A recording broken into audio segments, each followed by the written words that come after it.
Rejoignez dès à présent la grande famille des abonnés de votre chaîne Sika TV sur les réseaux sociaux. Sika TV, le vrai visage de l'actualité en Afrique, est en direct et en replay sur YouTube. Abonnez-vous et cliquez sur la cloche de notification pour ne rien rater. Nous sommes également présents sur Facebook et sur Twitter.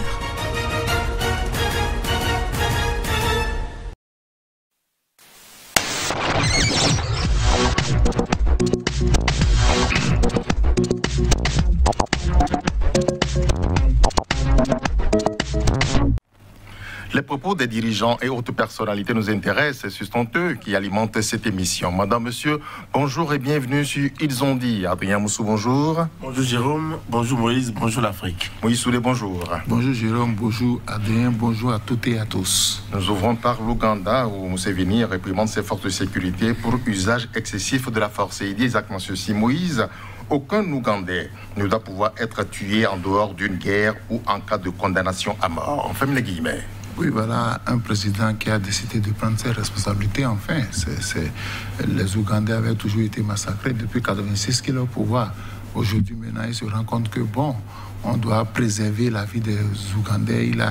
Il a accusé les policiers d'indiscipline, de paresse. Donc, il a pris ses responsabilités. Je crois que c'est déjà un pas en Afrique que l'on a compris qu'on ne doit pas prendre l'argent du contribuable pour tuer le contribuable. Parce que les militaires, les policiers, les forces de sécurité sont équipés par l'argent du contribuable. Maintenant, si on en vient à massacrer les citoyens, que le président de la République se décide à mettre un terme à cela, c'est déjà un pas. Mais je voudrais qu'il en profite pour passer devant la justice tous les responsables de la police qui ont été impliqués dans les exactions, parce qu'on tue des gens comme des poulets. Les êtres humains ne sont pas des poulets. Ils l'ont fait sur ordre, Moïse. Mais oui, ils ont fait... pas en tant que policier. Non, vous n'êtes pas obligé quand même de respecter. Quand vous donnez un ordre qui est injuste, vous refusez. Mais c'est devenu leur sport quotidien. Pourquoi c'est aujourd'hui seulement qu'il se réveille? Vous savez, il a eu un 6e mandat seulement en janvier. Peut-être d'ici à 2 ans, 3 ans, il va continuer par massacrer son peuple. L'essentiel pour moi, c'est qu'il a réagi. Ça va rassurer au moins moralement tous ceux qui se sont retrouvés dans une situation d'insécurité. Museveni est préoccupé par les droits de l'homme. Adrien, ça vous dit quoi? Je partage en partie ce qu'a dit Moïse, mais je crains que ce ne soit une opération de charme. Moïse fait bien dire que, ah oui, vous n'êtes pas sans savoir que maintenant, usé par le pouvoir. Moïse l'a rappelé depuis 1986 qu'il est là. Usé par le pouvoir. Pourquoi c'est maintenant? Parce que, entre-temps, vous n'êtes pas sans savoir qu'il y a des mouvements, des redéploiements où on est en train d'élever le fils. Vous voyez venir les choses, non? Donc, on veut faire le président qui est à l'écoute du peuple. Le président qui ne veut plus massacrer. Mais non, je ne veux pas dire que c'est trop tard. C'est vrai que, bon, dans bien des cas, on pourrait dire que c'est bon pour le moral. Mais je crains que derrière cela se cache une opération de charme pour montrer maintenant que le président est proche de son peuple et à l'écoute de son peuple, afin que le moment venu, on puisse donner la pilule encore aux Ougandais en positionnant le fils pour remplacer le père. Vivement qu'il n'en soit pas ainsi et que désormais dans les actes, dans les faits et gestes des forces de défense et de sécurité en Ouganda, on constate véritablement sur le terrain qu'il y a du concret par rapport à cette décision ou bien à cette option prise désormais par le président Museveni. Qu'on ne torture plus les citoyens en détention et qu'on juge très vite là. Vous savez, le président, pour renforcer son pouvoir, est capable de sacrifier quelques magistrats, quelques responsables de la sécurité publique pour dire cela. Vous voyez, j'ai donné le bon exemple. Mais après, il va s'installer dans une grande dictature. Ça se fait. Est-ce que c'est un discours, hein? N'oublions pas que c'est un discours. Est-ce que dans la réalité, est-ce que lui, là, des personnes en prison pour contrôler cela? Non, c'est pas possible. Si depuis 1986, il n'a rien fait, c'est pas maintenant. Il est fatigué. Il prépare peut-être sa sortie. Il se dit, il faut que je sois doux pour que, au moment où je perdrai le pouvoir, que je ne sois pas passé devant la justice, pour qu'on ne me juge pas. Donc c'est une opération de charme. Malheureusement, les Ougandais ne sont pas dupes. Ils veulent mieux parce qu'ils ont dénoncé un certain nombre de choses. Il faut les écouter. Ce n'est pas seulement ça. Ils veulent mieux vivre. Ils veulent jouir de leur liberté. Liberté de presse, liberté d'aller et de venir, liberté d'opinion. C'est important. C'est pas une opération, on vient à la télé, on dit on a tassé l'armée et la police pour brutalité. Mais ça ne date pas d'aujourd'hui. Qui nous dit que demain ça ne va pas continuer? Parce que quand on on a décrié cela. On n'a sanctionné personne. On n'a sanctionné personne. Quand même, les forces de sécurité sont dirigées par des gens. Il y a des personnes qui ont donné les ordres. On dit n'y allez plus. Non, mais sanctionner d'abord ceux qui... Maintenant. Non, sanctionner d'abord ceux qui ont donné les ordres. C'est moi qui ai donné des ordres hier. Non. Quand le président vous donne les ordres, vous n'êtes pas obligé de respecter. Et en Ouganda, vous voulez dire? Oui. En Ouganda. C'est parce qu'il y a... Qui va oser? C'est pas Jérôme Kassa, c'est parce qu'il y a des gens qui acceptent de respecter les ordres. C'est juste donner. Mais aujourd'hui, maintenant que le président a dit ne faites plus ça, moi je souhaiterais que ces forces de sécurité, désormais, quand on va leur donner des ordres pour massacrer le peuple, qu'ils disent monsieur le président, vous nous aviez déjà remonté les bretelles parce qu'on a agi. Maintenant, nous n'allons plus agir. Vous envoyez faire ça en Ouganda, Madrien? Oh, je vais être Saint Thomas. En cela que moi je demeure campé sur ma position. Il y a quelque chose, il y a un vice derrière. En fait, il y a un vice derrière. En plus de l'opération de charme, il y a un vice derrière. Et comme on le dit si bien, on peut même s'entendre avec les grands officiers, avec les grands patrons pour dire bon, moi j'aurais dit ça à la face du monde. Ainsi, au bité torbi, les gens constateront que je suis revenu à de meilleurs sentiments. Mais non, un peu d'humanisme dans la gestion des affaires de l'État. Donc je crains que les mois à venir, ce ne soit le contraire de ce qu'il a dit. Mais récemment, vous avez vu comment on a maté le seul opposant qui devait lui faire face dans les urnes. Vous avez vu?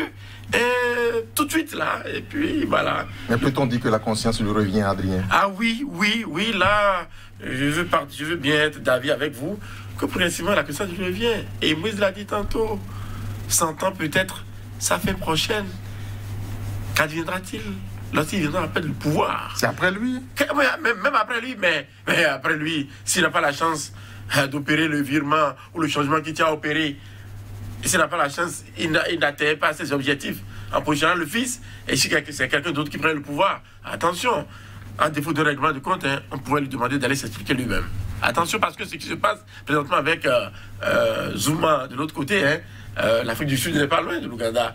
Mais il y a d'autres cas qui posent désormais, qui interpellent la conscience de certains dirigeants d'Afrique. Peut-on y lire repenti, Moïse? Non, vous voyez, il s'est trahi dans son discours. Quand il demande à la justice d'accélérer, ça veut dire que quelque part, il avait la même mise sur la justice. Aujourd'hui, il dit... Bon, et c'est tellement qu'il n'a pas mesuré les mots. Il dit de ne plus torturer. Donc, il reconnaît qu'on torturait.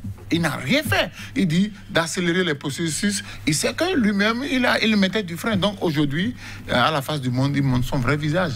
C'est vrai que les Ougandais doivent être prudents parce qu'on a dit janvier à août, 8 mois, on va peut-être faire 12 mois de lune de miel. À partir du 13e mois, si quelqu'un fait le con, on va le mater. Parce que un président dictateur reste un président dictateur. Il peut faire le joli cœur pendant 6 mois, chasser le naturel, il revient au galop, c'est clair. Torturer les détenus, c'est courant par ici, sur le continent, là, Adrien. Oui, bon, il se fait malheureusement... C'est un exercice quotidien. Oui, mais il se fait malheureusement que c'est le vilain spectacle auquel nous assistons. Peut-on dire qu'il éclaire les siens? Le président ougandais? Oui. Non, je ne peux pas m'aventurer sur cela. Il dit aux autres, attention, ne faites plus ça. Ah oui, mais aux autres de ne pas faire. Mais qui est celui-là qui, en fait, est le chef suprême, celui-là qui donne les ordres finalement? C'est lui. Et c'est lui qui dit à ses pairs africains, ne faisons plus ça. Ah bon, j'attends de voir. Nous attendons de voir si ces pairs africains l'écouteront. Parce que il y a certains qui n'ont pas fini d'atteindre leurs objectifs par rapport au pouvoir. Ce n'est pas évident qu'ils le suivent parce que les contextes et les pays ne sont pas les mêmes. Donc, lui, depuis 1986, il nous a fait 1986, dit-on. Moi, je finissais à peine le collège, j'étais encore au collège là, mais il est au pouvoir. Et c'est lui, en 2021, vous comprenez bien. Mais ceux-là qui n'ont qu'un seul mandat, ou qui n'inaugurent que deuxième mandat, ou troisième mandat, encore que. Donc, ce n'est pas évident que ceux-là puissent le suivre, parce que ils vont se dire que les contextes n'étant pas les mêmes, les réalités n'étant pas les mêmes, ils ne sont pas en Ouganda, ils ne sont pas forcément obligés d'appliquer ce qu'il dit. Mais la conscience commence par être un peu interpellée. Que gagne-t-on à faire ça aux citoyens, à ses concitoyens? Non, c'est ceux qui ne supportent pas la contradiction. Ça montre votre faiblesse, votre lâcheté face à vos concitoyens. Quand on vous dit la vérité, quand nous ne sommes pas d'accord avec ce que vous faites, ceux qui vous ont élus vous reprochent des choses. Écoutez-les. La moindre des choses, c'est d'être à l'écoute de son peuple. Vous avez pendant longtemps torturer, tuer ce peuple aujourd'hui. Vous croyez que les Ougandais ne seront pas... Ils ne sont pas dupes, hein, parce que quand on vient au pouvoir, il y a des gens qui viennent au pouvoir, qui disent on va faire un mandat, on va faire 2 mandats, mais quand on voit la jouissance, et quand on a joui du pouvoir, qu'on n'est pas prêt à lâcher, on reste. Parce qu'en 6 mandats, qu'est-ce qu'il n'a pas prouvé en 5 mandats? C'est au cours du 6e mandat qui va... Non, écoutez, il sera comme l'autre au Cameroun. La lumière lui revient. Non, il sera comme l'autre au Cameroun. Un président qui ne maîtrise même pas le nom de ses ministres, qui ne sait même pas qui est-ce qui occupe tel portefeuille. C'est comme ça l'Afrique. Maintenant, il veut positionner son fils. Et vous allez voir, ça c'est ce qu'il a dit à la face du monde. Mais en sous-main, il va s'entendre avec les officiers. Laissez-moi vous punir, vous réprimander à la face du monde, mais vous continuez pas à opérer dans les prisons. Tous les jours que Dieu fait, on tue des gens dans les prisons. On ne juge pas les gens, on les garde en prison. Mais le président de la République, il le sait. C'est ça, malheureusement, les présidents africains, ils sont nés après la honte.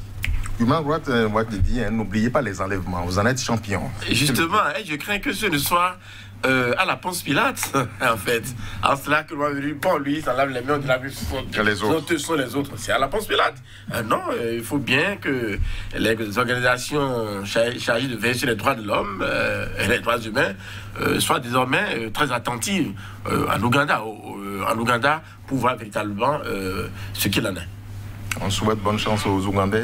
Oui, bonne chance. Bonne chance. Comme dirait l'autre, on leur souhaite la bonne merde. Parce que ça va venir, c'est ça? Non, c'est de la poudre aux yeux. C'est la poudre aux yeux. Parce que les enlèvements sont plus dangereux que les tortures. Au moins, on sait qu'ils ont torturé. Mais on enlève les gens à tout vent. On ne connaît même pas leur destination. Et il y a un président de la République qui maîtrisait tout ça, qui n'a rien dit. Maintenant, pour charmer la communauté internationale, peut-être il sent qu'on veut lui fermer les robinets. Il faut qu'il dise quelque chose pour dire au PTF, non, attention, j'ai fait votre volonté, ne m'oubliez pas. Jusqu'à quand, Adrien? Oh, c'est de la stratégie politique. Tranquillement. Ah oui. Bonne chance aux Ougandais. Nous sommes maintenant en Zambie. Le président sortant reconnaît les résultats de la commission électorale. Et il dit exactement ceci, je suis avec vous, Adrien. Je veux féliciter mon frère, Hakainde Hichilema, président élu qui devient le 7e président de la République. Il n'avait pas le choix, nous, vous n'avez pas le choix. Vous avez vu, l'écart est si grand que on n'a pas le temps de tripatouiller quoi que ce soit. On n'a pas le temps d'annuler des voix. Non, on n'a pas. Ça se fait? Ah, là là, mais ça se fait. Dans des pays africains, ça se fait.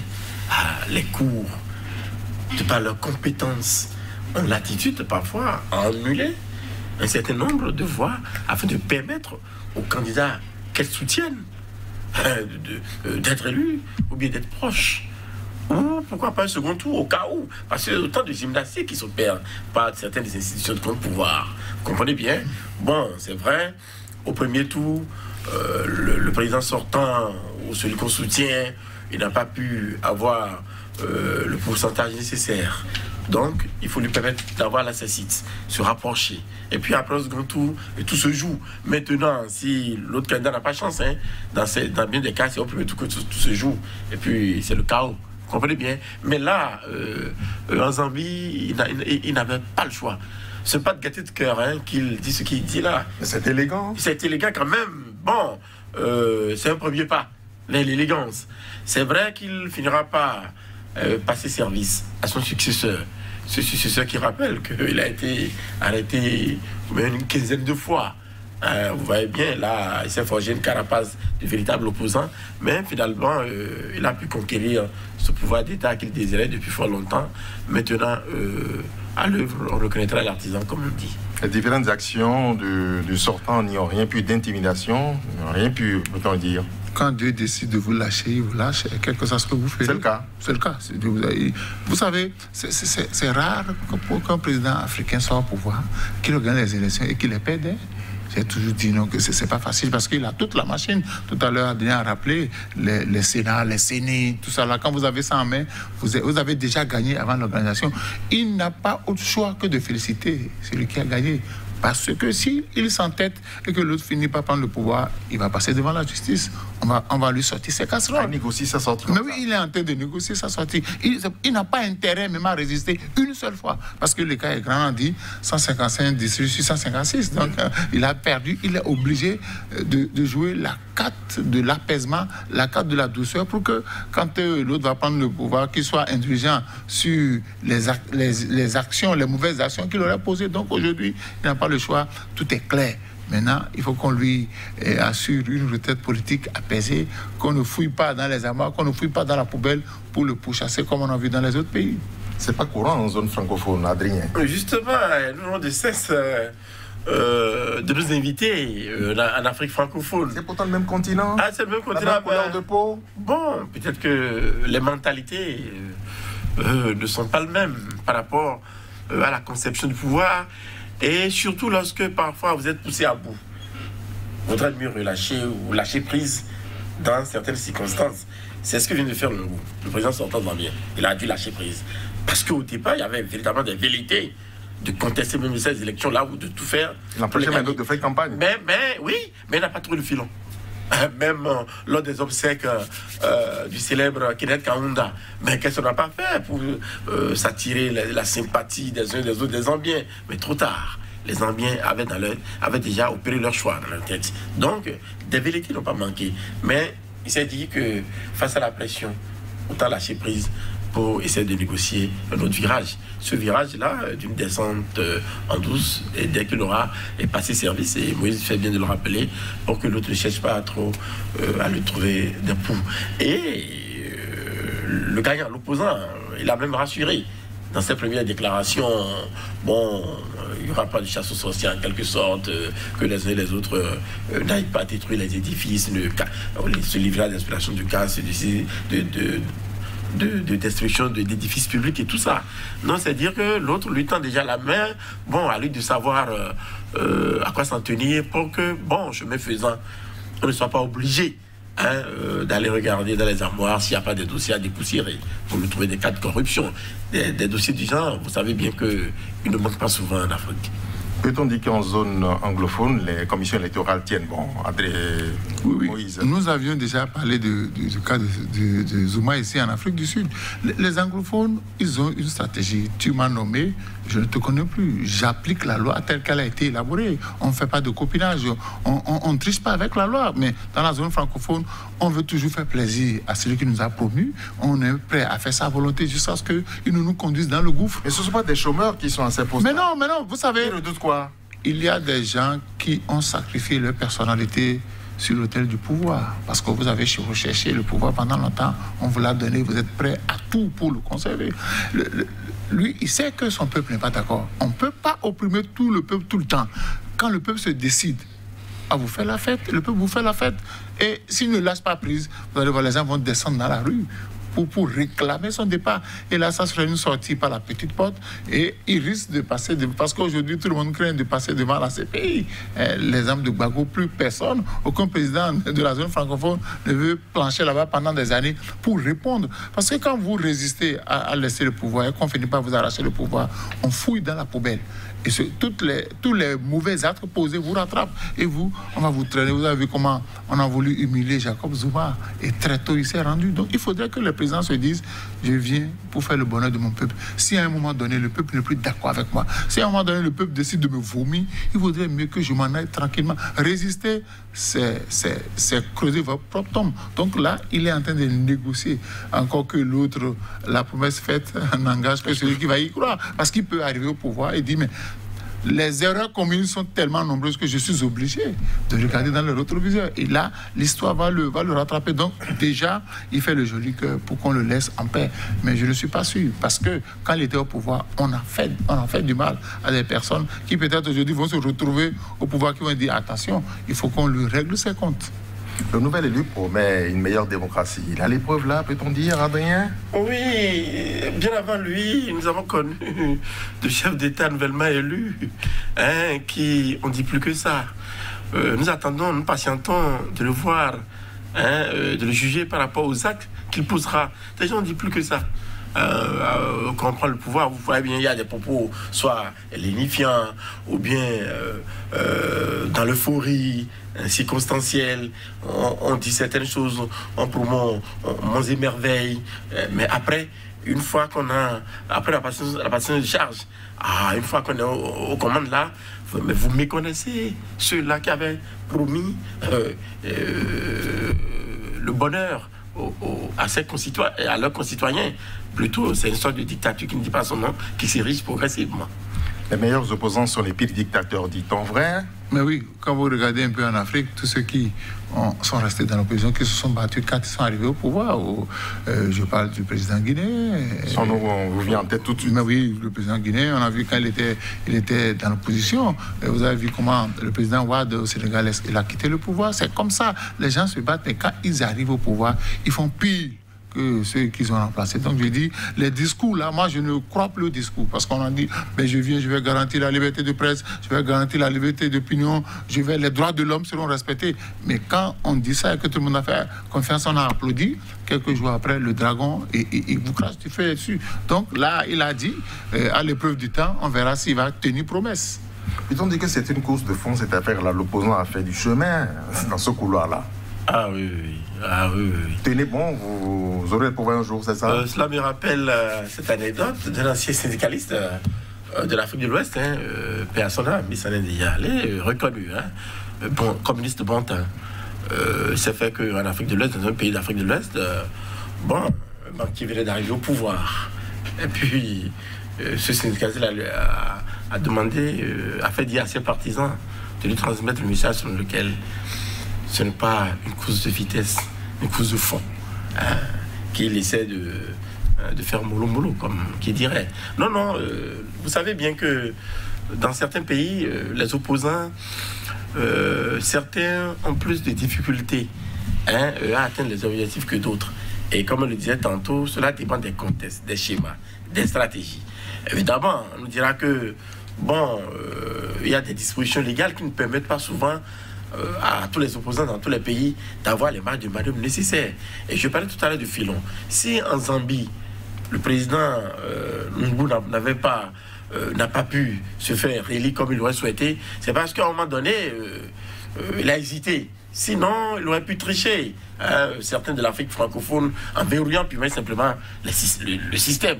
Il semble que dans ces pays-là... Il n'a pas inspiré, c'est ce que dit. Oui. Justement, il était un peu trop en retard. Il a été certainement surpris parce que ces lieutenants-là qui lui donnaient des conseils dans ce sens n'ont pas manqué visiblement. Mais comment fallait-il s'y prendre?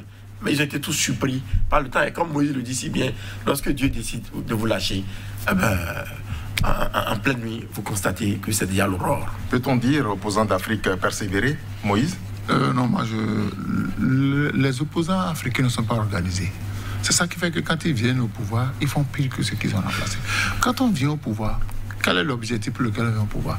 Il y a des gens qui ont conquis le pouvoir pour régler personnellement des comptes. On ne peut pas gérer un pays comme ça en Afrique. C'est comme ça. Lui qui parle, moi je l'attends. Lui qui parle, je l'attends. Parce que quand il va s'asseoir et il va penser à tout ce qu'il a subi en tant qu'opposant, il va dire, attends, maintenant j'ai l'opportunité de régler mes comptes parce que le président va partir, mais les hommes ne partiront pas. Ceux qui ont été ministres, ceux qui ont occupé des postes de responsabilité et qui sont des cadres de l'administration vont rester. Donc ça veut dire que s'il ne veut pas régler ses comptes, si les gens sont compétents, il peut les promouvoir. Mais même s'ils sont compétents et qu'ils ont déjà composé avec son adversaire, il va les mettre au garage. Ça, c'est l'Afrique francophone. Comme ça, on laisse les opposants dans leur couloir tranquillement, c'est ça? Oui, qui s'organisent mieux, qui prouvent aux Africains que quand on vient au pouvoir, on peut mieux faire. Pas pire que l'autre. Parce que c'est ça qui fait que dans certains pays, on dit non, l'opposition ne veut pas confiance, ils n'ont pas de solution crédible à nos problèmes. Ils préfèrent le statu quo. Mais oui, ils préfèrent le statu quo. Eux, ils veulent venir au pouvoir, ils ne disent même pas. Il n'y a pas de proposition. Il n'y a pas un programme d'action pour convaincre le peuple. Parce qu'il faut reconnaître qu'en Afrique même, quand on parle de programme d'action, les peuples africains, ils ne connaissent pas. Même parfois des partisans, ils ne connaissent même pas le projet de société de leur candidat. L'essentiel, c'est de venir au pouvoir et de s'en mettre plein les poches.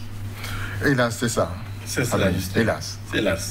Mais c'est dommage pour l'Afrique parce que c'est maintenant plus que jamais que leur a sonné pour l'opposition, les opposants en Afrique, de s'organiser. Ils doivent se rendre à l'évidence que dans certains pays-là, c'est une lutte de longue haleine. Ça va s'y prendre à temps pour que le moment venu, on puisse véritablement se voir le boulevard du pouvoir s'ouvrir devant soi. Mais à rester là sans stratégie... Ils n'en ont pas. Visiblement, ils sont en panne dans la plupart des pays africains, en panne de stratégie véritable en politique. Ah, ils sont à l'écoute, c'est sûr. Hein? Nous passons au Mali, un an de gestion de Goïta après le départ forcé d'IBK. Alors, nous avons ceci avec Lamine Savané. Il dit il n'y a pas d'amélioration sécuritaire un an après la chute du président IBK. Rien n'a bougé, se disait l'homme. Oui, mais lui parle plutôt de message d'espoir. Lui, il estime qu'il rassure ses compatriotes. Vous savez... Vous ne voulez plus trancher, c'est ça? Non, c'est... Quand vous venez au pouvoir sans programme, c'est le cas. C'est le cas. Les militaires prennent le pouvoir dans tous les pays. Nous avons nos amis tchadiens. Quand on vient au pouvoir, d'abord on dit qu'on vient nettoyer les écuries et on est là, on ne bouge pas. Parce que, en faisant partie IBK, c'est que les Maliens ont rêvé d'une vie meilleure. Ils veulent l'amélioration des conditions de vie et de travail. Mais qu'est-ce qu'ils constatent? Le djihadisme avance tranquillement et les populations sont tuées. Un militaire, Assimi Goïta au pouvoir, il ne fait rien. Et maintenant, il délivre un message pour rassurer qui? Personne. Parce qu'il ne fait pas la démarche de rassurer ses compatriotes. Ils ont voulu, ils disent que IBK ne faisait pas bien, les militaires vont améliorer nos conditions, mais les militaires viennent, ils s'en foutent de vos conditions. Eux, leur problème, c'est de s'en mettre plein les poches, de mener la belle vie. Et le peuple est là, le peuple regarde. Donc aussi, rien n'a bougé. Ceux qui sont dans le pays, ils ont dit rien n'a bougé. Mais le président, lui aussi, il est conscient. Parce que quand il parle de message d'espoir, ça veut dire c'est qu'il y a un problème. Et il veut rassurer ses compatriotes. Ce n'est pas dans le discours qu'on rassure, mais c'est dans les actes, dans le comportement. Est-ce que Goïta et son équipe, pour ne pas dire ça, bande, est-ce qu'ils sont prêts à redresser le Mali? Ils ne peuvent pas. Dans ces conditions-là, ils ne peuvent pas. Il faut qu'on gère un pays avec toutes les forces. Il faut qu'on gère un pays en écoutant les compatriotes. Parce que c'est avec les plaintes des compatriotes qu'on a balayé IBK. Mais qu'est-ce qu'on en fait? Qu'est-ce qu'on fait de ces plaintes-là? On s'en fout. Je crois que Goïta doit entrer en lui-même. Sinon, c'est encore une autre rébellion qui va naître et qui va le balayer aussi. La déception profonde chez les Maliens. A raison, Adrien? Oui, c'est avec amertume qu'il faut commenter cette situation-là, parce que 18 août 2020, 18 août 2021, ça va effectivement un an. Et comme le dit si bien Moïse, les Maliens avaient cru un instant qu'avec l'arrivée des militaires, ce devait être pour améliorer certainement non seulement leurs conditions de vie, mais assurer davantage la sécurité. Mais paradoxalement, avec les militaires au pouvoir, on constate qu'on tue. Il n'y a pas, ce jour-là pratiquement, on ne tue pas des Maliens, comprenez bien. Et les djihadistes continuent de dicter leurs lois. Donc, à se demander si c'était opportun que Goïta et les siens prennent le pouvoir en ce moment critique de l'histoire de leur pays. À l'heure où nous sommes, je ne suis pas forcément dans le secret des dieux. Ils sont en train de souhaiter que février 2022 vienne, février-mars 2022 vienne, pour qu'on puisse organiser ces élections-là pour qu'ils puissent s'en aller, parce que là, jusque-là, ils n'ont rien fait. Même le Premier ministre qu'on a nommé il y a quelques mois, les gens attendaient également beaucoup de ce Premier ministre-là, mais jusque-là, silence radio, il n'y a pas quelque chose à se mettre sous la dent.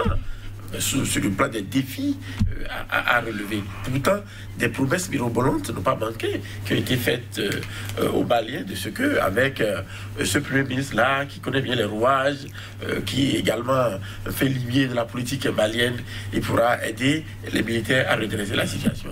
Mais c'est de calibre en là, quoi. Nous allons de mal en pis, carrément. Alim Tindi, Moïse, nous sommes en face d'un État affaibli et impuissant. Oui. C'est clair.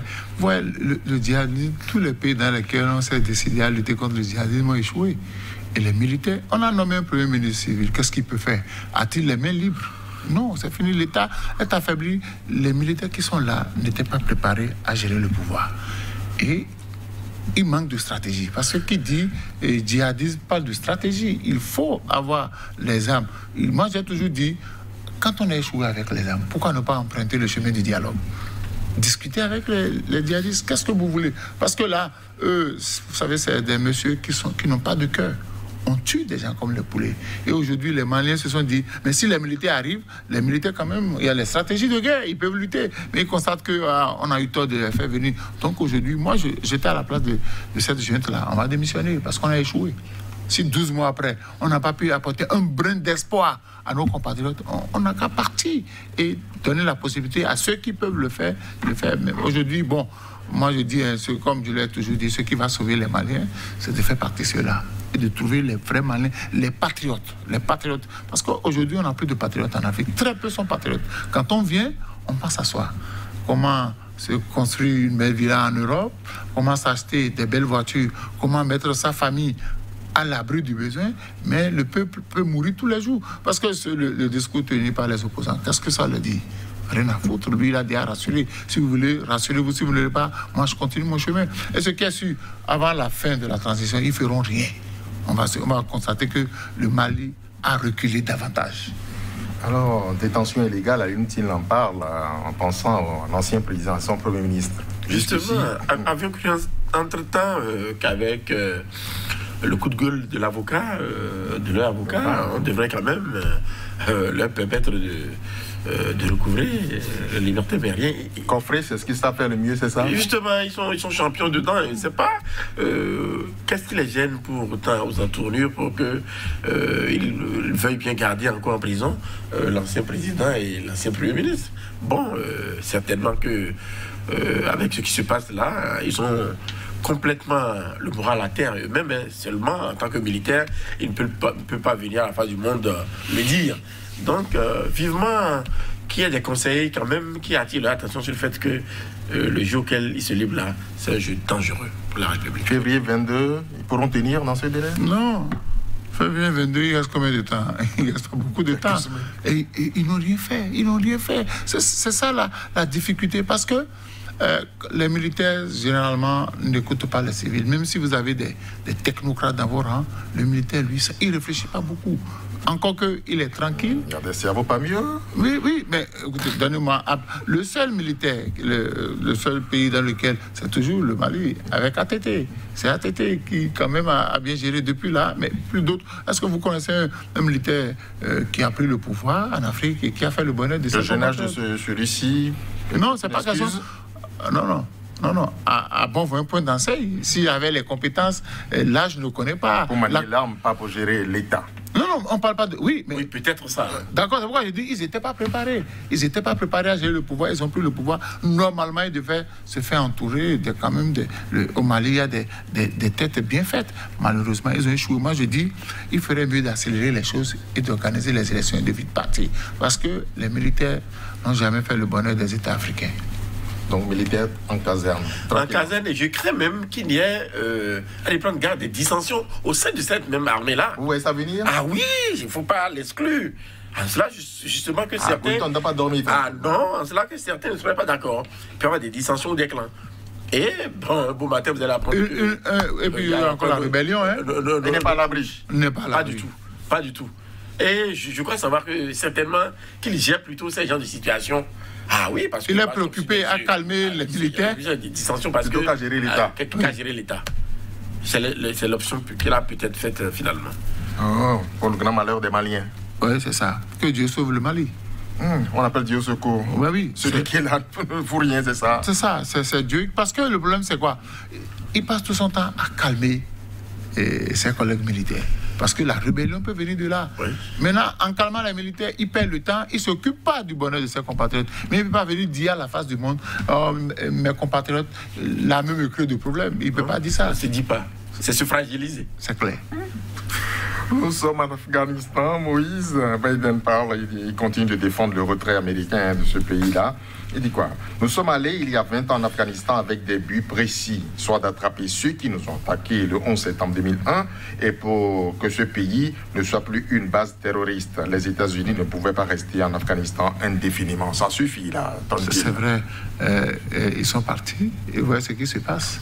Ils sont partis, à peine ils sont partis et que ce pays-là est devenu un bordel. C'est fini ça. Pourquoi sont-ils venus alors? Ils ont mis 20 ans à le comprendre. Mais oui, ils sont venus, c'était pour capturer Ben Laden, tout le monde savait. Ils sont venus, mais pourtant, les talibans, ce sont des terroristes. Les talibans, c'est des gens déterminés. La preuve, les Américains sont partis, ils ont promis de ne pas réinstaurer la loi de la charia, ils ont promis des choses, mais ils ne feront pas. Ils feront pas. Donc, les Américains ont perdu leur temps.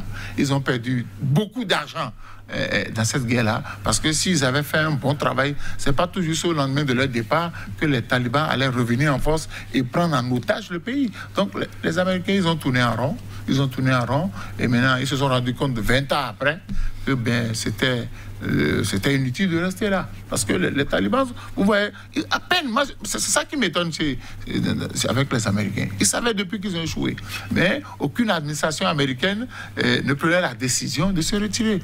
À peine les Américains se retirent et les talibans, ils prennent en otage le pays. Et pourtant, Biden justifie sa décision, Adrien. Oui, une décision prise certainement dans la douleur. Vous comprenez bien. Il a eu ce courage-là. En fait, parce que Oussama Ben Laden, quand même, c'est lui qu'on recherchait. Après, quand ils avaient fait percuter les tours jumelles du World Trade Center en septembre 2001. Donc, finalement, ils sont rendus à l'évidence qu'à l'usure, mais il ne pouvait plus grand-chose. Parce qu'il a dit que, quand même, l'armée américaine fait partie des plus puissantes au monde, mais comment est-ce qu'ils ne sont pas parvenus véritablement à percer cette gangue-là? Je ne sais pas. Donc le président américain n'avait pas le choix. Ben, si ce ne tenait qu'à lui seul, ben, vous comprenez bien qu'il aurait peut-être pu maintenir les troupes. Mais c'est pas comme ça que ça se passe aux États-Unis d'Amérique. Vous savez bien que c'est toute une structure, c'est toute une organisation. Donc il n'avait pas le choix visiblement. C'est vrai qu'il a été critiqué, mais il est en train d'assumer là. Et lui-même, il est allé jusqu'à dire qu'il est surpris par le fait que, juste en quelques jours, que lui s'attendrait à ce que ce soit après quelques mois, après le départ des troupes américaines. Mais finalement, rien n'en a été. Les talibans sont revenus en force. Voilà qui va encore compliquer les données au plan géostratégique. Vraiment. Alors, c'est d'autres enjeux encore ça. Ah oui, c'est maintenant qu'il faut davantage craindre les djihadistes. Et oui, parce que les ramifications se développeront davantage.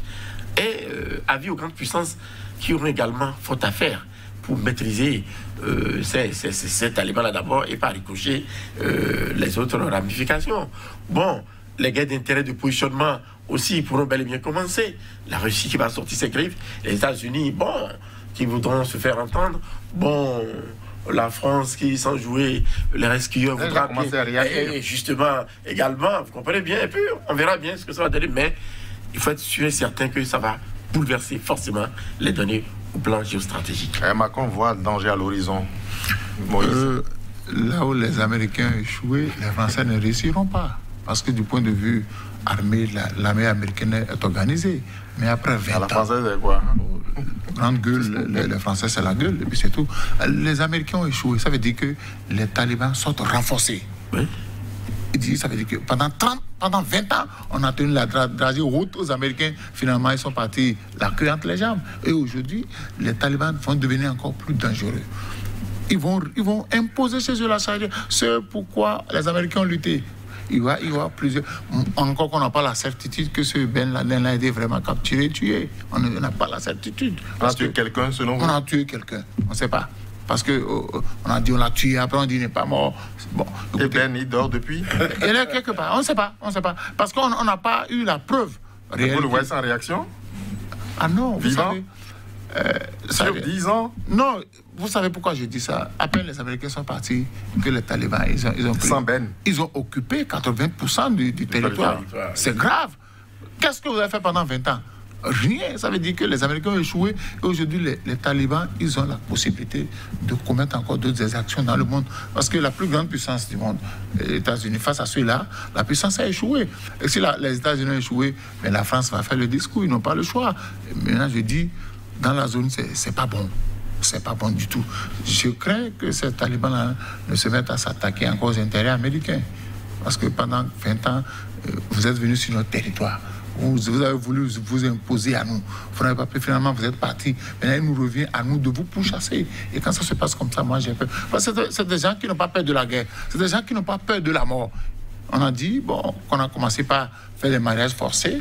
On a recommencé à marier les petites filles au commandant des armées. Et puis quand ça commence comme ça, alors que les États-Unis étaient venus pour rétablir les droits de l'homme, à peine vous êtes partis, que ce que vous avez dénoncé, ces actions-là ont représenté, je dis aujourd'hui, il faut qu'on revoie la carte géopolitique du monde. Parce que dès que ça se passe, les puissants ne sont plus puissants. Dans tous les domaines, ils sont en train d'échouer. Et je crois que les Arabes, ils vont prendre de l'ampleur et c'est grave pour l'Occident et les États-Unis.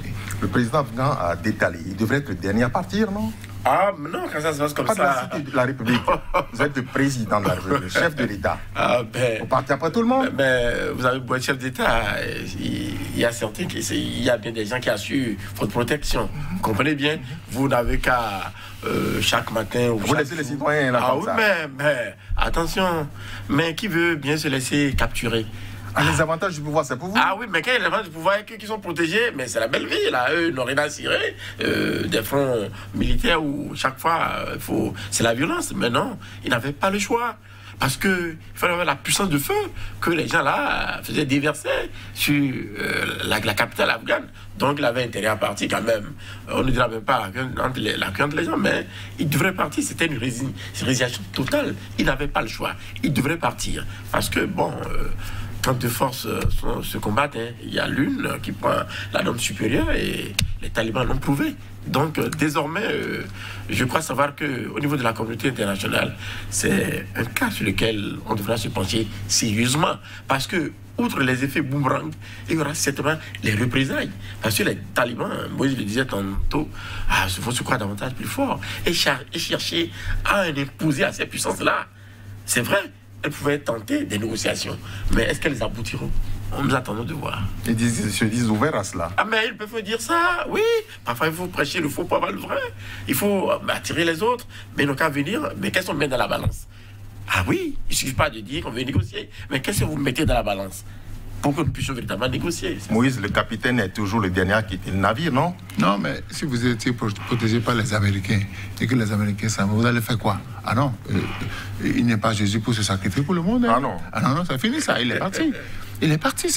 Il n'avait pas... S'il reste, on va le tuer. Parce qu'il était protégé par la mort pour la patrie. Non, ça finit ça. Ça, c'est fini ça. C'est fini. Vous savez, quand vous connaissez la force de frappe de votre adversaire, pourquoi lui résister? Pourquoi l'affronter? C'est pourquoi il est parti. Je dis, vous voyez, le fait que les Américains se soient installés en Afghanistan, ça a développé les réseaux de djihadisme. Les gens ne comprennent pas ça. Ils ont pris, vous savez, un peu partout dans les pays africains, ils s'attaquent aux Africains, ils s'attaquent aux intérêts américains, ils s'attaquent aux intérêts français. Et maintenant, ça va reprendre de plus belle parce qu'ils ont vu la déroute de l'ennemi. L'ennemi est parti. Désormais, les talibans sont devenus plus forts. Sinon, en quelques jours, 80% du territoire. C'est grave, ça veut dire qu'ils étaient déjà... Les réseaux étaient déjà tapis dans l'ombre. Dès que l'ennemi est parti, on est sorti. Donc aujourd'hui, je ne sais pas si les négociations vont marcher, mais les talibans vont réclamer leur puissance dans le monde entier. Ils ont déjà dit les femmes ne sont plus en danger chez nous. Ah non, ça c'est un discours. Ils vont ramener la charia. Vous pensez que ces gens-là vont donner les libertés aux femmes? Si on continue de faire des mariages forcés avec les mineurs, c'est quoi ça? Le mariage forcé, ça fait partie... Quand vous forcez une femme à se marier, c'est que vous brimez ses droits. Et ça se passe tout le temps. Et les militaires, bon, ils ont besoin de femmes. C'est souvent ces gens-là qui se marient à n'importe qui. Donc je crois que ça c'est le discours. Maintenant, quand ils vont conquérir le terrain, qui viendra leur imposer ça? Qui viendra? Les Américains ont échoué. C'est les Français ou bien les Anglais qui ont là pour dire respecter les droits de l'homme. Non, c'est fini. Tout le monde a échoué et les talibans, ils reprennent le dessus. Que fait le Conseil de sécurité, Adrien? Belle question. À se demander quel rôle jouent les structures et institutions spécialisées des Nations Unies. Nous avons souhaité qu'elles soient toujours proactives. Elles ont vu le mal venir. Oui, mais on n'a rien fait. Et à un moment donné, on s'est endormi, on a cru à la puissance des États-Unis d'Amérique par rapport à ces talibans ou par rapport même à d'autres situations à travers le monde. On ne fait rien. Et au dernier moment, les condamnations de principe, on invite les uns les autres à respecter les droits de l'homme, à la paix. Et c'est fini. C'est du papier. Ces institutions doivent être proactives. Le secrétaire général des Nations Unies a du pain sur la planche. Il a du pain sur la planche. Parce qu'il faut bien... on n'est pas secrétaire des Nations Unies parti pour l'être. C'est les Nations Unies et les autres conseillers ou les autres collaborateurs des institutions spécialisées qui l'entourent doivent pouvoir la mener à avoir des solutions judicieuses à court moyen terme, selon les circonstances, les situations, les crises. Mais depuis quelques décennies, nous constatons que l'ONU demeure impuissante par rapport à certaines crises face auxquelles elle devrait pouvoir réagir, être proactive. Vrai, Moïse? Oui, avec les casques bleus, plus rien ne marche. Casque rose, on veut maintenant. Ben oui, non. Noir. Parce que vous savez, les pays arabes sont très forts en guerre. Et ils ont les armes les plus sophistiquées. Ils ont les moyens. Qui les fabrique? Mais c'est les Européens qui les fabriquent. Mais les autres ont l'argent pour acheter. Ils ont l'argent pour s'équiper. Donc, celui qui fabrique les armes, lui ne veut pas savoir de quelle nationalité tu es. Lui, il veut vendre ses armes. Et les Arabes ont les moyens, les talibans, ils ont les moyens. Parce qu'ils sont un peu partout. Quand vous allez regarder sur la carte du monde, ils sont un peu partout dans tous les pays. D'autres sont là à faire leur commerce, mais en réalité, ce n'est pas des commerces. Donc, je dis, il faut qu'on fasse attention. Et vous allez voir, quand tous les pays qui soutiennent les États-Unis, ce n'est pas là qu'ils vont commencer. Parce qu'aujourd'hui, l'ONU ne peut rien faire. L'ONU, c'est comme l'a dit l'autre, c'est un machin, quoi. On ne peut rien faire. Aujourd'hui. Si pessimiste? Mais oui, moi, je n'ai plus fait plus confiance à l'ONU. Vous connaissez un pays où les casques bleus de l'ONU ont réussi quelque part? Non, ils n'ont jamais réussi. Finalement, ils perdent les hommes et on rentre chacun dans ce soir. Et puis, bon, on laisse les citoyens de ce pays-là. Aujourd'hui, les Américains sont partis. Les Afghans sont comment? Ils sont revenus, ils sont redevenus des esclaves, ils sont à la solde des talibans. Les talibans feront d'eux ce qu'ils veulent et les Américains ne peuvent rien dire parce que dans ce cas-là, ils ont échoué. Les Américains qui sont puissants au niveau de l'ONU, qu'est-ce qu'ils vont dire là-bas? Ce seront les accords, ce qu'on appelle des tigres en papier. On va écrire seulement sur le terrain, ça sera autre chose. Même si les talibans prennent l'engagement de respecter les droits de l'homme sur le terrain, qui osera envoyer sur le terrain une commission d'enquête qu'on ne va pas tuer dès l'arrivée. Donc aujourd'hui, il faut qu'on change de stratégie, il faut qu'on pense à l'humanité parce qu'à cette allure-là, les foyers de guerre vont s'installer un peu partout. Le djihadisme va gagner et les puissances économiques du monde seront obligées de se plier à la volonté de ces messieurs-là. L'Afrique en danger, du coup? Véritablement en danger, je pense déjà à ces pays du Sahel, où les djihadistes sont présents. Et ce qui s'est passé la semaine dernière jusqu'à l'heure où nous parlons, cela vient renforcer ces ramifications qui sont en Afrique. Au Burkina Faso, l'autre jour également, il y a eu des morts. Au Niger, oui, tous les jours pratiquement. Donc, avec, je dirais, cette victoire des talibans, et oui, mais on gonfle le moral à bloc à ces djihadistes-là qui déjà opèrent dans certains pays africains. L'Afrique est véritablement en danger. Vraiment, Moïse. Mais oui, et puis ce ne sont pas nos présidents-là qui peuvent lutter contre les djihadistes. On n'a pas les moyens de lutter contre eux. C'est des gens qui sont armés, qui ont des armes sophistiquées, les armes de dernière génération, parce qu'ils en ont les moyens. Vous voyez, la dernière fois, on a dit qu'on a arraché du bétail. Quand on prend le bétail, on prend une partie pour nourrir les hommes, on vend l'autre partie pour s'équiper davantage. Donc, ils ont toutes les stratégies. On a dit qu'on a traversé un pays, tout un pays à pied, avec du bétail. Personne n'a été capable d'arrêter ça. Ce sont des républiques, ça? Même on a des républiques bananières. Si c'est pour brimer les citoyens, les écraser, on est fort, mais en face de l'ennemi, on baisse le pantalon. Et puis c'est comme ça. Les Américains viennent de baisser le pantalon. Les Américains qui étaient considérés comme un modèle de la puissance. Champions du monde. Maintenant, ils ont fini. Et puis, si les Américains ont détalé, est-ce que c'est les Africains qui vont résister? Alors que nos armes sont rouillées, nos armes sont garées dans les camps, nos militaires ils apprennent à tirer sur leurs compatriotes pour tirer sur les populations, mais sur les djihadistes, ils n'ont pas cette force-là. Nos enfants sont exposés du coup, Adrien. Plus qu'exposés. Et il faut craindre le pire si véritablement une solution n'est pas trouvée à l'échelle de la communauté internationale, parce que ça devient sérieux, ça devient préoccupant.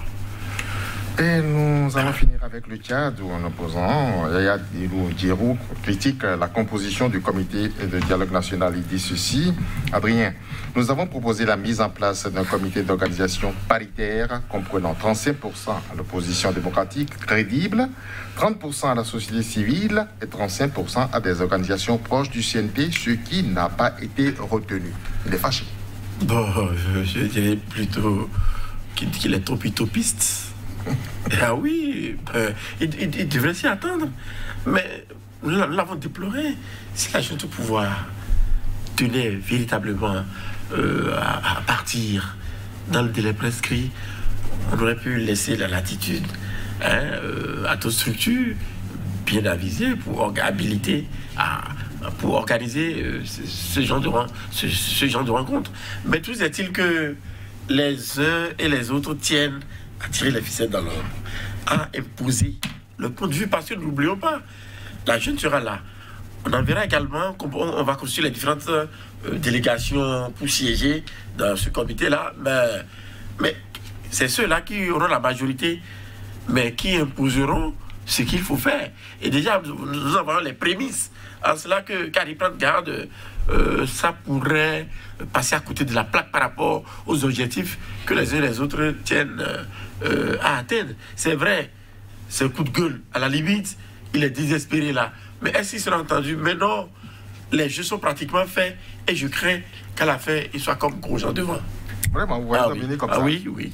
Ah, je dis là que c'est des simulacres de dialogue. Mais oui, et la coalition Wakitama a refusé de participer à ce dialogue-là. Il dit que, mais on n'a même pas défini les thèmes de référence. On n'a même pas défini les objectifs du dialogue. On veut encore une fois flouer les Tchadiens. Mais celui qui parle de pourcentage, mais il n'a pas réfléchi. Parce que lui, on va l'écouter à cet allure-là. Les gens sont au pouvoir. Et on dit 18 mois, le gars, il dit non, qu'il va faire 18 mois fois 2. Vous pensez que celui-là est prêt à faire un dialogue? Non, il ne faut pas que les Tchadiens se trompent. Hein. Le pouvoir est venu pour rester. Ils vont faire les 3 ans. Quand on fait le calcul, ils vont rester là. Donc, aujourd'hui, ce dialogue-là, ils ont nommé les 70 par décret. Et ils n'ont pas respecté le quota initial, encore qu'ils n'avaient pas pris l'engagement de respecter. Ils ont dit qu'ils vont organiser un dialogue inclusif en tenant compte de toutes les forces. Donc, c'est à eux de fixer le pourcentage. Qu'ils ne soient pas, ils ne devaient même pas dire ce qu'il a dit là. Parce que les militaires, ce n'est pas des gens qui partagent. Ils veulent être puissants partout. Ils veulent avoir la majorité. Parce que s'ils n'ont pas la majorité de leurs représentants dans ce comité-là, ils vont tout perdre. Ils vont perdre la main, ils vont perdre la face. Donc ils sont obligés de prendre la part du lion pour dire, bon, vous, semblant de dialogue, venez, on va discuter. Mais c'est nous qui décidons. Donc malheureusement, pour une fois encore, les Tchadiens sont en train d'être floués. On va organiser, comme dans certains pays africains, on avait fait pour les conférences nationales. On a fait des conférences qui ont duré 2 mois, 3 mois. À la fin, rien n'a bougé. Ça sera la même chose au Tchad. Il parle d'opposition démocratique crédible. Ça veut dire qu'il y en a une qui soit postiche, là, Adrien? Tout est-il que le phénomène se développe désormais où vous avez des opposants qui sont des spécialistes en retournement de veste de façon spectaculaire. Et... Vraiment? Ah oui, vous tombez derrière. Il y en a sur le continent? Sur le continent, il y en a.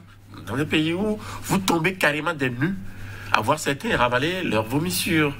Parce que hier, lorsqu'ils prenaient des positions, lorsqu'ils haranguaient des foules, mais vous pourriez même jurer qu'à aucun moment, ils ne reviendraient plus sur leurs décisions.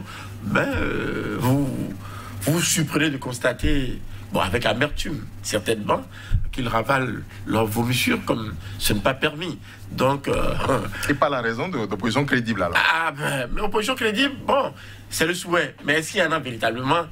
On peut les compter du bout des doigts. Encore que ceux-là qui se réclament de l'opposition crédible manquent parfois, l'avons dit tantôt, de stratégie véritable pour véritablement faire passer le point de vue. Il y a donc une typologie d'opposants par ici, Moïse. À quoi mesure-t-il? Quelle est la mesure dont il se sert pour parler d'opposition crédible? Lui-même qui parle, est-il crédible? C'est ça la réalité en Afrique. Malheureusement, nous avons des oppositions radicales, oppositions modérées. Et vous allez souvent voir que ceux qui se disent opposants modérés, ils vont vite à la rivière, s'abreuver. Modéré. Oui, dur, radical. Et on dit modéré. Après, ils disent bon, non, pour l'intérêt supérieur de la nation, nous avons décidé de répondre à la main tendue. Ah bon? Du prince Rayan. C'est comme ça. C'est la phrase de la plupart des opposants qui avaient leur vomissure en Afrique. Donc là, il n'y a pas... Vous savez, opposition sans philosophie, opposition sans stratégie, c'est pas la peine. J'ai dit la dernière fois sur ce même plateau, les opposants africains doivent infiltrer les institutions d'État pour suivre ce qui se passe. Mais on vient, on crie, on rentre dans la rue, on dit... On ne fait pas de l'opposition par rapport à un programme d'action, par rapport à une stratégie, mais on fait de l'opposition par rapport à un individu. On attaque attaquer un individu. C'est un système qu'il faut attaquer. Malheureusement, le Tchadien qui parle, les militaires, parce qu'il faut que l'adversaire qui est en face de vous, qu'est-ce qu'il veut? Est-ce qu'il veut vraiment travailler avec vous? Non, il ne veut pas travailler avec les Tchadiens, il ne veut pas travailler avec les civils. Il veut être tout puissant partout, il veut avoir la majorité partout. Donc, lui, il rêve. Moi, je ne sais pas si lui, s'il est de l'opposition crédible, qu'il montre combien de fois il est crédible. Qu'est-ce qui fait sa crédibilité? La crédibilité n'est pas dans le discours, c'est dans le comportement, c'est dans les actions. Parce que il faut être crédible aux yeux de vos compatriotes pour qu'un jour ils se décident à vous remettre le pouvoir. Adrien Kedzabo dit, quand on n'est pas dans un groupe, en général, on trouve qu'il est mauvais. Et quand on y est, on dit qu'il est excellent. Je crois qu'il faut tout simplement accompagner ce que l'on est en train de faire là. C'est ce qu'il conseille au très fâché. Et celui qui parle également, vous connaissez bien sa posture. Bon, maintenant, certainement, je ne veux pas croire que déjà... C'est un opposant, ça coulait, c'est quoi? Mais je ne veux pas croire que déjà sous cap, des propositions alléchantes lui ont été faites déjà ou qu'il aurait également reçu déjà des assurances. Vous le voyez sur le chemin? Gouvernement de l'âge. Oui, c'est de ça qu'il parle. Il y a des timoniers, des pouvoirs qui emploient certains et ils sont dans ce rôle-là, ils sont bien dans ces rôles. Et vous constatez qu'après, ils sont bombardés, ministres de la réconciliation, ministres de ci, ministres de ça. Toujours est-il qu'ils ont des strapontins à la fin, avec des espèces sonnantes et trébuchantes que vous ne voyez pas forcément. Toujours est-il que, de but en blanc, vous voyez tout changer autour d'eux. Il dit, non, venez, nous allons parler. C'est ce qu'il dit. Justement, c'est ça. Quand les princes régents veulent fragiliser l'opposition en Afrique, ils passent par les maillons faibles. Voilà les maillons faibles. C'en est un. Oui, voilà les maillons faibles de l'opposition. Oui, voilà les maillons faibles. Venez, on va travailler ensemble. Viens. Qu'est-ce que tu veux? Et on te donne. C'est ça. C'est ce qu'il est, c'est ça. C'est le maillon faible de l'opposition. Donc, chacun fait de la politique pour ses propres intérêts. Lui, il va dire qu'il ne va pas résister aux militaires. Et pour l'intérêt supérieur de la nation, pour l'intérêt des Tchadiens, pour le bonheur des Tchadiens, lui, il va travailler avec le gouvernement en place pour relever le pays, pour développer le pays. C'est son discours. Ça, c'est les opposants. Ce sont les maillons faibles de l'opposition. Les autres, c'est ceux qui sont de l'opposition radicale. On dit que ce sont les aigris. Ouais. Ceux qui ont tout perdu, qui sont jaloux. Donc, aujourd'hui, en Afrique, les gens qualifient les opposants en fonction du côté où ils se trouvent. Lui, maintenant, quand il va aller à la rivière, comme le dirait l'autre, et qu'il va s'en mettre plein les poches, il trouvera que les militaires sont de bons gars, qui sont venus travailler, qu'on les lâche les baskets. Oui, qu'on les laisse la basket. Il n'a pas un nom? Depuis, en politique, les gens vont à l'âge de naissance. Tranquillement. Tranquillement. Ça, c'est vrai. Oui, et ne soyez pas surpris qu'in fine, c'est ceux-là qui sont désormais les vrais chantres des pouvoirs en place. Et oui, bizarrement, c'est ceux-là qui viennent véritablement porter au rôle étendard des pouvoirs en place et défendent mieux que quiconque. Et pour le pouvoir, ils sont des trophées de guerre. Oui, justement. Qu'est-ce qu'il explique, Adrien? Bon, peut-être les privilèges, je ne sais pas. Les privilèges. Qu'on n'a jamais vu. Les honneurs. Bon, nous posons la question. Il va falloir que les spécialistes du domaine puissent véritablement faire un travail là-dessus, essayer de voir davantage quelle est cette mentalité-là qui, bon, du jour au lendemain, fait découvrir certains sous de nouvelles apparences, des apparences auxquelles on n'aurait nullement songé au moment où ils étaient en train de défendre une noble cause. Que va devenir le dialogue dans ce pays, Moïse? Rien, ça ne bougera pas. Ça ne bougera pas parce que Ouattara Tama, qui est une coalition très importante au Tchad, refuse de participer. C'est normal, vous voulez faire... A raison ou à tort? A raison, vous voulez faire un dialogue. Il n'y a même pas les thèmes de référence. C'est quoi ça? C'est-à-dire qu'on rassemble ses copains, on va manger, on va boire, et puis on s'en fout. Normalement, le minimum, c'est d'avoir les thèmes de référence. De quoi allons-nous parler? De quoi allons-nous parler? Le délai, tout ça là. Il faut qu'il y ait des cahiers de charges avant que les gens n'y participent. Vous n'avez pas fait tout ça là, et vous dites qu'il y a dialogue. Maintenant, après, on va faire un mois, on va dépenser l'argent du contribuable qu'on appelle le Tchadien. On va pondre un communiqué, tout le monde va signer. On dit maintenant, désormais, les Tchadiens parlent le même langage. Les gens disent, bon, nous, on dépose les armes, on va collaborer avec les militaires pour développer le Tchad. N'importe quoi. Et la communauté internationale prend acte. La même. Et le scénario qui suit, on demande au chef de l'État de former un gouvernement de large vision. Soit il y a remaniement et réaménagement technique, ou on forme un nouveau gouvernement carrément, et vous voyez des entrées, et puis c'est tout. Quel avenir pour le Tchad? Belle question. Pour le moment, nous sommes toujours dans l'expectative. C'est un suspense énorme. Même question à Moïse. Le Tchad sera ce que la France voudra. La France? Oui. Pas les Tchadiens? les Tchadiens, est-ce qu'ils ont... La France passera toujours par les maillons faibles. Vous savez, les partenaires ne composent pas avec les gens qui sont durs, les gens qu'on ne peut pas manipuler. Donc on passe toujours par les manipulables, on les manipule et puis bon. C'est comme ça l'Afrique. Il faut que les Africains se lèvent, il faut que les Africains disent l'Afrique appartient aux Africains. Nous ne nous laissons plus manipuler parce que l'Afrique a toutes les ressources minières de ce monde pour se développer. Mais malheureusement, on est toujours à la traîne. Hélas, je vous remercie. C'est déjà le terme de cette émission. Adrien, merci. Moïse, merci. Madame, monsieur, merci d'avoir été des nôtres. À bientôt.